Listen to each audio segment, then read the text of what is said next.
სამყარო გუშინ ღამით სენატორ ლინდსი გრემს დაკარგა, რაც ამერიკისთვის სრული ტრაგედიაა. და ამ დროს ინტერნეტში არიან საზიზღარი ადამიანები, მაგალითად ანა კასპარიანი, რომლებიც ამბობენ რაღაცებს, როგორიცაა კარგია რომ მოვიშორეთ, რადგან ის ძალიან ისრაელის მხარდამჭერი იყო, მაგრამ ასევე ძალიან წინააღმდეგი იყო ისლამური რეჟიმის, რაც რა თქმა უნდა ანა კასპარიანს თავად არ შეუძლია აიტანოს. ინტერნეტში ახლა უკვე დაიწყეს კითხვების დასმა. მაგალითად, რატო მოხდა ისე, რომ ის უკრაინაში მოგზაურობდა, დაბრუნდა და სულ რამდენიმე საათში მოულოდნელი გულის შეტევით გარდაიცვალა. მიუხედავად იმისა, რომ ჯანმრთელად იყო და 71 წლის იყო. და ჩვენ არ ვერფობით შეთქმულების თეორიებში. მაგრამ ამაზე რამდენიმე აზრი მაქვს და მინდოდა თქვენთვის გამეზიარებინა, განსაკუთრებით იმიტომ, რომ ეს ადამიანი იყო უზარმაზარი ფასეულობა მსოფლიოსთვის და მისი დანაკლისი უზარმაზარია. მე პირადად გული მტკივა. ბოლო ადამიანი, ვისაც ესაუბრა, იყო პრეზიდენტი ტრამპი. მოდით ნახოთ. რაც კიდევ უფრო უცნაურ ხდის ამ ყველაფერს ისაა, რომ გუშინ საღამოს, სადღაც ადრეს საღამოს, ალბათ 7-ისკენ, ზარი მივიღე. მან დამირეკა და მითხრა, ყველაფერი მზადაა ამერიკის გადარჩენის აქტისთვის. ის ძალიან აქტიურად ლობირებდა ამერიკის გადარჩენის აქტს. დაბრუნდა და თქვა, ეხლა ხან უკრაინიდან ჩამოვფრინდიო. უთხარი, ეს საკმაოდ გრძელი მოგზაურობაა მეთქი. ცოტა დაღლილი ჟღერდა, მაგრამ იდეალურად, უბრალოდ ოდნავ დაღლილი და ამის უფლება ნამდვილად ჰქონდა. ძალიან მშრომელი კაცი იყო, მართლა ძალიან მშრომელი იყო, მაგრამ სინამდვილეში კარგად ჟღერდა. თუმცა მართლა თქვა, რომ დაღლილი იყო. მაგრამ მას სურდა ამერიკის გადარჩენის აქტის მიღება. უთხრარი, კარგი ლინდსი, ამას გავაკეთებთ. მალე გნახავ მეთქი. ვფიქრობდით, რომ დრესაც კი შევხვდებოდით. და ეს იყო ყველაფერი. ეს იყო იმ დროის ახლოს. დიდხანს აღარ გაგრძელებულა. არ ვიცი, შეიძლება მისი ბოლო ზარი იყო, ზუსტად არ ვიცი. მაგრამ ღამის პირველ საათზე მივიღე შეთხოვინება მისი ოფისის ერთ-ერთი თანამშრომლისგან, რომ ის გარდაიცვალა. უთხარი, გასაგებია, უბრალოდ არ მჯერა. ის ჩემთვის ოჯახის წევრივით იყო. ეს ძალიან რთულია სინამდვილეში. საოცარია, ბატონო პრეზიდენტო. ის ასეთი დამცველი იყო. ის იყო, იცით, თუ მას რამე უნდოდა. და იცით, მას უნიკალური უნარი ჰქონდა. მას შეეძლო დემოკრატებთან და რესპუბლიკელებთან ურთიერთობა. თუ პრობლემა მქონდა, ნამდვილი პრობლემა, ხშირად არ ვთხოვდი. მაგრამ თუ დემოკრატთან პრობლემა მქონდა, ის შეძლებდა ამის მოგვარებას. იცით რა არის საინტერესო ლინდსი გრემის შემის შესახებ და ისაც ახლახან ონლაინ მახე. ის სენატში წლების განმავლობაში იყო და მგონი მისი ქონება ბოლოს დაახლოებით $3 მილიონი იყო. ცხადია, თუ ამას სხვა პირებთან შეადარებთ, მაგალითად, არ ვიცი, სახელებს არ დავასახელებ, მაგრამ მათ ათეულობით მილიონი დოლარი გამოიმუშავეს. ის იყო ადამიანი, რომელიც უბრალოდ თავის საქმეს აკეთებდა და არ ცდილობდა უზარმაზარი ფული ეშოვა ან ძალიან ცნობილი გამხდარიყო, არამედ წინ სწევდა იმ საკითხებს, რომლებიც მართლა აინტერესებდა. და ეს ძალიან ბევრ ადამიანს აღიზიანებდა, კერძოდ კი ირანელებს, ისლამურ რესპუბლიკას. ცხადია, როცა ირანელებს ვამბობ, არ ვგულისხმობ კარგ ირანელ ხალხს. გულისხმობ ხელმძღვანელობას, ისლამურ რესპუბლიკას, რომლებიც მას იმდენად ძულდათ, რომ ცოტა ხნის წინ ასეთი სამგლოვიარო პროცესიაც კი მოაწყვეს. და ამ პროცესიის დროს მათ ლინდსი გრემის სურათი ჰქონდათ, თავზე სამიზნით. და ეს სიტყვით გულისხმობ, შეხედეთ ამ სურათს. ეს არის ბოლო დროს გამართული ღონისძიებიდან ისლამურ რესპუბლიკაში. ლინდსი გრემ, ადრე თუ გვიან, შენი თავი დაგორდება. ეხლა ამას გარდა და იმ ფაქტსაც, რომ ის უკრაინაში იყო, რუსეთმა დელეგაცია გაგზავნა ხომეინის დაკრძალვაზე. და ის მაშინვე ბრუნდება უკან. ეს მუქარა თითქოს ვიღაცას უნდა მისი მოკლა. ბევრ ადამიანს ძალიან აბნევს. და რა თქმა უნდა, ამ თემაზე უამრავი შეთქმულების თეორია არსებობს. ეხლა მე არ ვარ ამ შეთქმულების თეორიების მომხრე, თუმცა ეს ჩემთვის ძალიან საინტერესოა. ეს არის ალექსანდრე დუგინისგან, რომელიც თუ ჩვენს კონტენტს ცოტა ხანია უყურებთ, კარგად იცით ვინ არის. ის არის რუსეთისა და იქ არსებული საფრთხეების უკამდგომი მთავარი ფიგურა, ასევე დასავლეთის ინფილტრაციის გეგმების ავტორი. და ის წერს ამას. ლინდსი გრემის მოულოდნელი სიკვდილი შეიძლება იყოს შავი ნიშანი, რომელიც ტრამპს გაუგზავნეს. მე მეპარება ეჭვი, რომ ეს ირანელებმა გააკეთეს. ყველაზე რეალისტურად ეს მოსადის ოპერაცია იყო, რათა ტრამპი ირანთან სრულმასშტაბიანი ომის განახლებაზე დაეყოლიებინათ. ეს აშკარად ნიშნავს, რომ შემდეგი შენ ხარ. ლინდსი გრემი ტრამპის ჭრილი იყო, მისი ბნელი მხარე. და მე მაქვს თეორია, მეგობრებო. ეს დაგლას მიურეისგან მოდის. როცა ვინმე ცდილობს ისრაელი ან ებრაელები დაადანაშაულოს რამეში, თითქმის ყოველთვის სინამდვილეში იმას აკეთებს, რაშიც სხვებს ადანაშაულებს. ისლამისტები იგონებენ ყველაფერს, მაგალითად, ისრაელს უყვარს ძაღლების გამოყენება ადამიანების გაუპატიურებისთვის. ეს ისრაელის საქმე არ არის. თქვენ კარგად იცით, საიდან მოდის ეს. და ზოგადად ჩვენ ვხედავთ, რომ ესეთი რაღაცები ისევ და ისევ მეორდება. და მე ძალიან საეჭვოდ მიმაჩნია, რომ რუსეთი მაშინვე ავრცელებს ხმოვან შეტყობინებას თითქოს ლინდსი გრემის სიკვდილის უკან სიონისტები იდგნენ. ეხლა ნება მომეცით ძალიან მკაფიოდ განმარტო. ყველა შეთქმულებას შორის, რაც კი არსებობს, ის აზრი, რომ ისრაელი წავიდოდა და თავის მთავარ მეგობარს დედაქალაქში მოკლავდა, აბსურდულია. ეს პირდაპირ ნაგავია, განსაკუთრებით მაშინ, როცა ისლამური რესპუბლიკა პირდაპირ ემუქრება ამ ადამიანს და ის უკრაინაში ან რუსეთში მიდის. ცხადია, ისინი ერთნაირები არ არიან, მაგრამ ამავე დროს იქ რუსული დელეგაციებიც იყვნენ. და ერთი პოსტის მიხედვით, არ ვიცი ეს მართალია თუ არა, იმ ქარხანას, რომელიც მან მოინახულა, რამდენიმე საათში რუსეთმა შეუტია. ჩემთვის ეს ის საკითხია, რაზეც ჩვენ თვითონ უნდა დავფიქრდეთ. როგორც ლორა ლუმერმა დადარა, მე ყველაფერში არ ვეთანხმებოდი სენატორ ლინდსი გრამს, მაგრამ ის იყო ძლიერი მებრძოლი ისლამისა და ჯიჰადის წინააღმდეგ და ყოველთვის მხარს უჭერდა პრეზიდენტ ტრამპს, როცა ეს მნიშვნელოვანი იყო. ასევე ის სენატში ყველაზე მეტად ებრძოდა ებრაელთა სიძულვილს.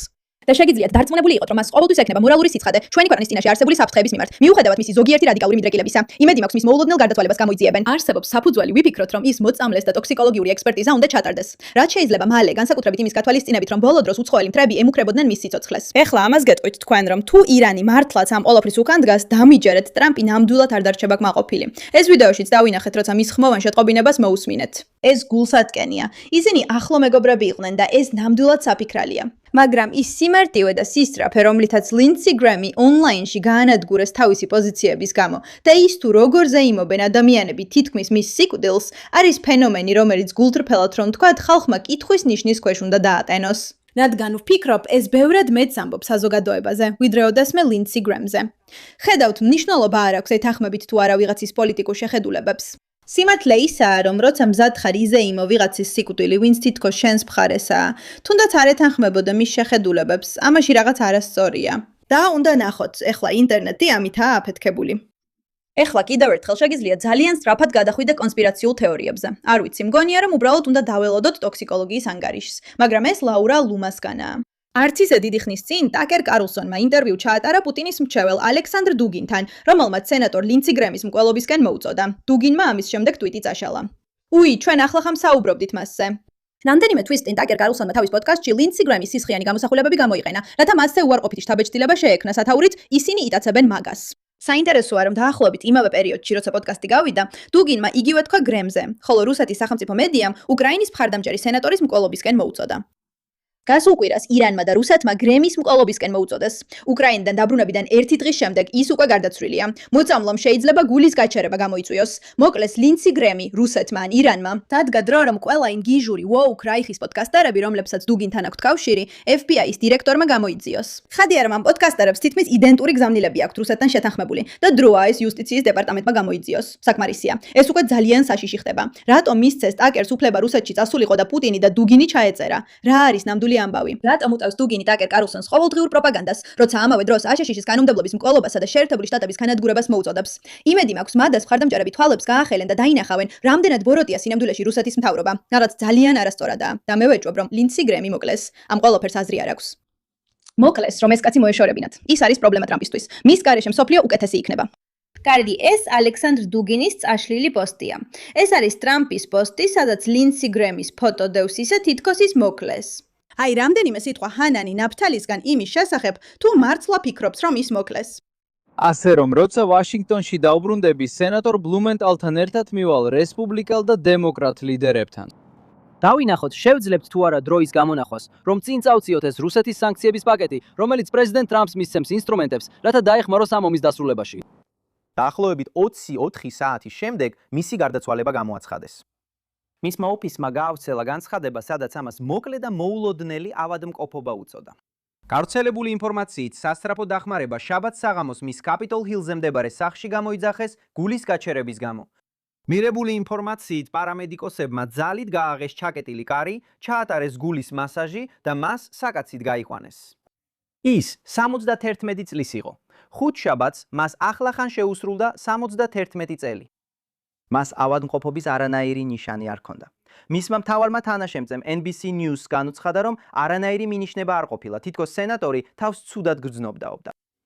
და თუ ეს საკმარისი არ არის, საქმეში FBI ჩაერთო. FBI-ის დირექტორმა კაში პატელმა განაცხადა, რომ ბიურო ადგილობრივ ხელისუფლებას ეხმარება და ყველა საჭირო რესურსი ხელმისაწვდომი გახადა. FBI, არა მხოლოდ ადგილობრივი პოლიცია, FBI. როდის იყო ბოლოს, როცა FBI ჩაერია და დახმარება გაუწია სენატორის გარდაცვალების საქმეში, რომელიც ბუნებრივი მიზეზებით გარდაიცვალა? მითხარი შენ. იმიტომ რომ ნახე, დღეს სვამ კითხვებს, რომლებიც მგონია რომ ბევრ ადამიანს აქვს.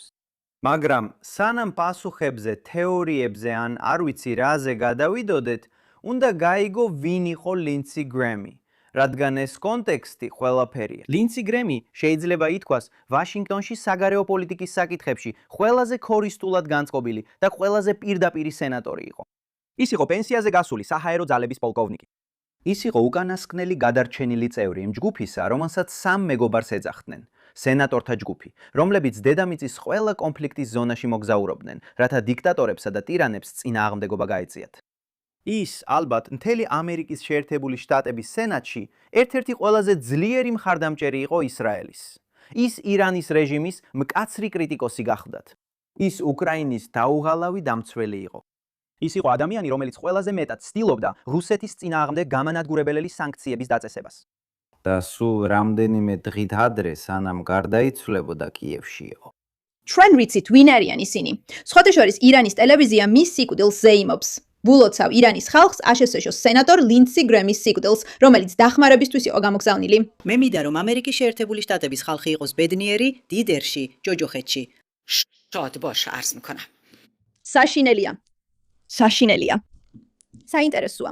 და ჩვენ რა თქმა უნდა არ გვაქვს ინფორმაცია და ველოდებით რომ ნახოთ. ნეტავი მკაცმა მშვიდად დაისვენოს. და ნეტავის ფაქტი, რომ ინტერნეტს ასე ძალიან ზულს იგი, როგორც მალე გაჩვენებთ.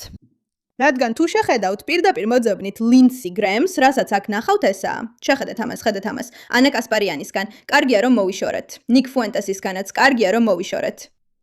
ისე საზიზღარია. ლინცი გრემი გადავიდა თავის გზაზე შემდეგ ეტაპზე. ცდილობს დაარწმუნოს მოძულეები, რომ ზევსი და პოსეიდონი დაარტყან. მან თქვა, რომ ზევსი და პოსეიდონი ამბობს, რომ მხოლოდ რამდენიმე კვირა დასჭირდება, სანამ ხმელეთზე ჯარებს ვითხოვთ და არანაირი შანსი არ აქვს პოსეიდონს, რომ სრუტე დახუროს.